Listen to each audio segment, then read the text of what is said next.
안녕하십니까. 저는 하바스 코리아와 대학내일에서 근무하는 박재항이라고 합니다. 오늘 여러분과 번역과 사진에서 배우는 광고의 기술이란 주제로 얘기를 나눠보기로 하겠습니다. 제 소개를 약간 드리면은 저는 처음 생활을 삼성전자 홍보실에서 시작을 했습니다.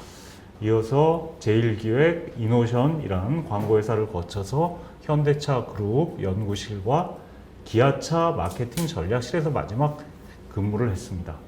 그러니까 대기업으로 치면은 얘기할 때 갑과 을의 양쪽을 다 거친 케이스라고들 얘기를 합니다. 그래서 2016년에 관뒀고요. 2017년부터는 저는 하바스 코리아라는 글로벌 광고회사의 한국 쪽, 그 다음에 대학내일이라고 젊은 세대를 중심으로 한 마케팅 전반적인 활동을 지원하는 대학내일의 사범이라는 직함을 가지고 일을 하고 있습니다.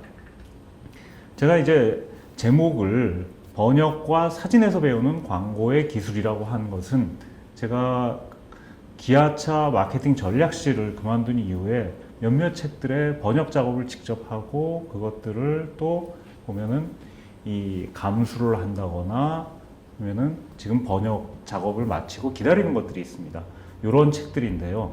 그래서 하다 보니까 내가 이런 책을 번역하는 것, 이게 보면은 광고할 때는 소비자의 마음을 읽고 그거를 어떤 제품에 맞춰서 번역해 내는 것들을 그 양쪽 사이에서 했구나 해서 우리가 하는 것들이 사진도 똑같은 작업일 수 있겠다 하는 생각이 들었습니다. 또 그 와중에 친구 중에 하나, 이제 여러분들도 아실지 모르겠지만 패션 사진을 찍다가 아트, 예술 사진을 찍게 된 친구가 있습니다. 이 친구는 예전 같으면은 상업에만 종사하다가 이제 예술 사진으로 돈 케이스였겠죠. 바로 양현모 작가인데요. 이 친구가 탑을 주제로 한 사진들을 이렇게 찍었습니다. 근데 이 친구의 탑 사진은 보면은 뒤에 배경을 완전히 없앤 채로 탑에만 집중을 하게 하는 그런 식의 독특한 작업을 거쳐가지고 결국은 미국에서까지 뉴욕에서도 전시회를 하고 하는데 이 사진에 대한 설명회를 현지에서 같이 진행하면서 보니까 번역과 사진이 서로 맞닿는 선이 있구나 하는 생각이 들어가지고 이것들을 광고에도 접목시켰으면 좋겠다 하는 생각이 들었고, 때마침 여러분들처럼 광고 사진을 하시는 분들께 이렇게 얘기를 나눌 수 있는 시간이 돼서 그것들에서 우리가 얻을 수 있는 것들은 무엇인가 하는 거를 번역과 잘 모르지만 사진 작업을 접목시키면서 정리를 해봤습니다. 주로 여러분들도 느끼시겠지만 서로 이 이슈가 될 만한 거, 우리가 생각해 볼 만한 그런 거리들을 몇 가지를 가지고 왔습니다. 번역할 때 보면은 첫 번째로는 제가 이제 직역, 그 다음에 요즘 월드 시리즈 하고 있는데 직구라는 얘기를 하는데, 번역에서도 의역을 하거나 커브를 던지는, 야구로 치면은 그런 식의 좀 서로 대립되는 부분이 있습니다. 예를 들어보자면은 직역은 다른 경쟁 제품을 얘기하지 않고 내 것만 얘기하는 경우입니다. 보신 분도 계실지 모르겠지만 2012년 칸느 광고제에서 그랑프리를, 5개국은 그랑프리를 수상한 작품입니다. 이 작품은 보면은 빨간색에 그냥 하얀 선만 그어놓은 것 같은데 저 가운데에 보면은 코카콜라 병 모양이 있습니다. 코카콜라가 어떻다 하는 얘기는 하나도 안 하고 보면은 코카콜라만의 그 모양 가지고 사람들에게 코카콜라를 먹고 싶다, 코카콜라가 좋아진다 하는 느낌을 전달하는 것이죠. 이거에 비해서 직접적인 비교를 하는 제품이 있습니다. 바로 코카콜라의 라이벌이라고 할 수 있는 펩시콜라입니다. 펩시콜라 같은 경우는 이렇게 펩시만 사람들이 마시려 한다. 코카콜라의 상징인 산타조차도 펩시를 마신다. 자판기도 코카콜라 쪽은 눈이 쌓인 채로 아무도 가서 마시지 않는다 하는 걸로써 직접적으로 비교를 하는 걸 보여준 거죠. 코카콜라처럼 나만을 얘기하는 것이 아니라. 그래서 직역을 할 것인가, 의역을 할 것인가, 어떤 식으로 해석을 할 것인가 하는 것들이 광고에서는 크게 문제가 되는데, 아마 사진에서도 내가 어떤 식으로 대상을 붙이냐 하는 것들이 보면은 다른 의미를 전달을 해줄 수 있습니다.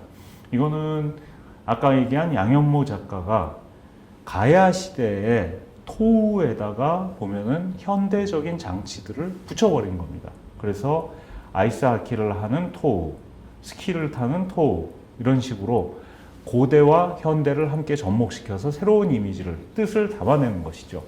그래서 이런 것들이 가능하다. 그래서 한번 항상 어떤 식으로 해석할 것인가를 생각하자. 그리고 보면은 번역가에는 직독직해, 읽자마자 바로바로 해석을 하고 번역을 하는 경우가 있고, 책 한 권을 다 읽은 다음에 번역을 시작하는 부류가 있습니다. 근데 이럴 경우에는 보면은 바로 직독직해 하면은 처음 읽는 것처럼 할 수 있고, 통독 후에는 처음 다 내용을 파악한 다음에 하는, 우리가 제품의 경우를 보면은 제품을 처음 봤을 때 느낌을 가지고 전달을 할 수가 있고, 아니면은 제품을 확실하게 내 걸로 소화시킨 다음에 할 수 있는 방법이 있습니다.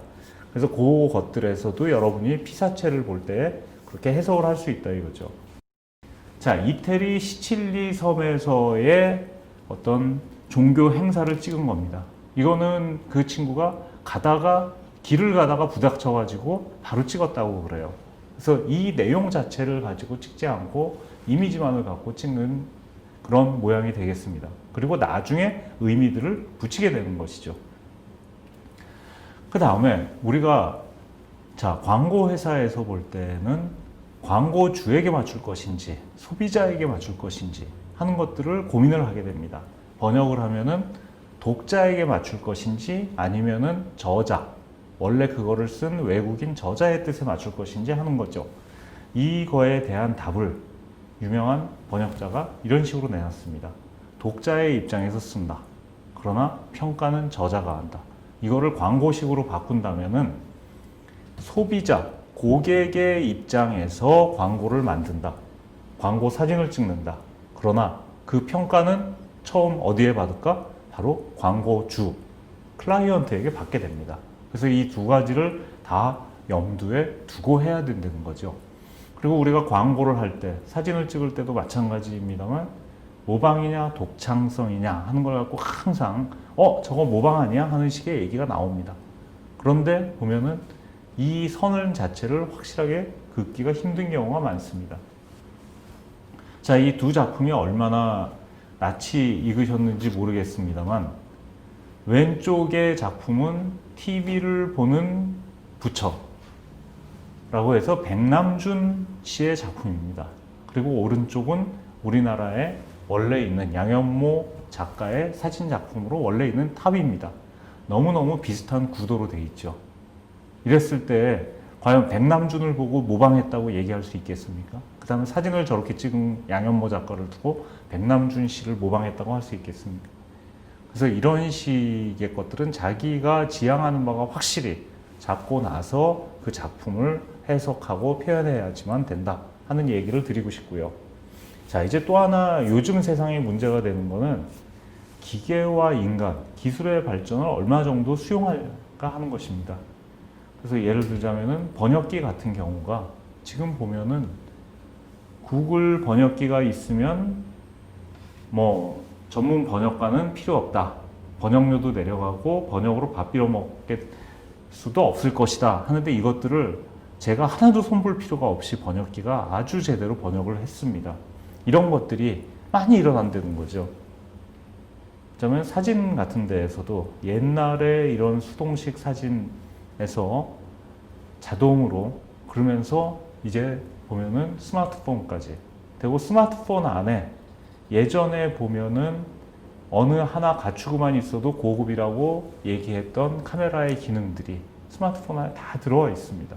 그리고 저같이 이제 마케팅을 많이 했던 사람 같은 경우는 기기로서 사람들이 어떻게 되는가를 바로 알 수 있습니다. 이거는 이제 나이를 가르쳐 주는 건데요. 자, 43세로 나온다든지 53세 나오고 그 다음에 인종적인 특성들 그리고 이 사람의 기분이 어떤가 같은 경우도 보면은 기계가 렌즈가 사람을 탁 포착하면은 바로바로 이렇게 표시를 할 수 있습니다.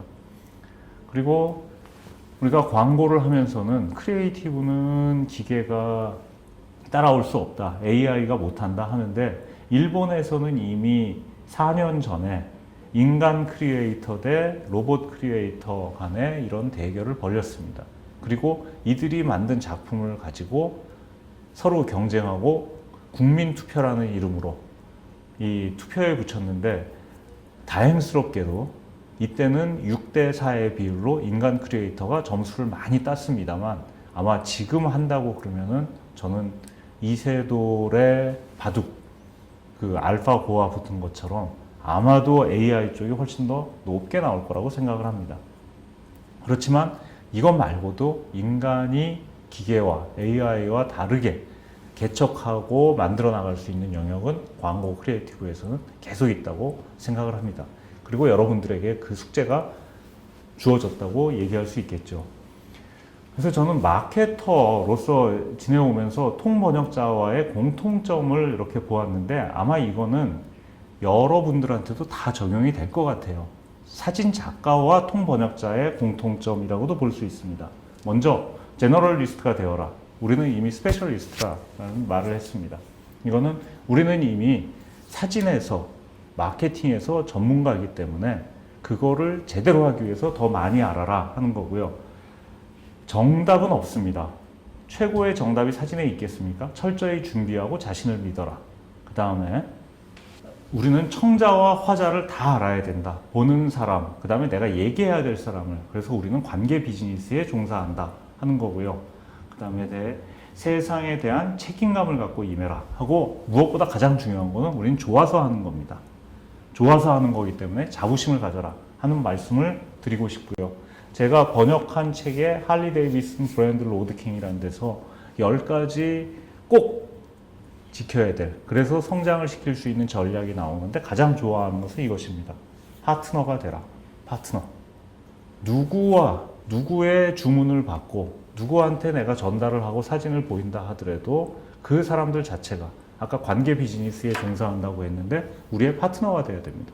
그렇게 생각을 해야 되는 것이죠. 그렇게 했을 때에 진정으로 운 좋은, 그리고 내가 딱 거기에 맞는 인물이 될 수 있습니다. 네, 여러분들께 많은 도움이 됐기를 바랍니다. 이렇게 우리는 번역, 사람의 마음을 바꾸고 그거를 읽어내고 피사체를 또 그림으로 표현하는 이런 작업에 종사하고 있습니다. 여러분들에게 큰 도움이 됐기를 바랍니다. 감사합니다.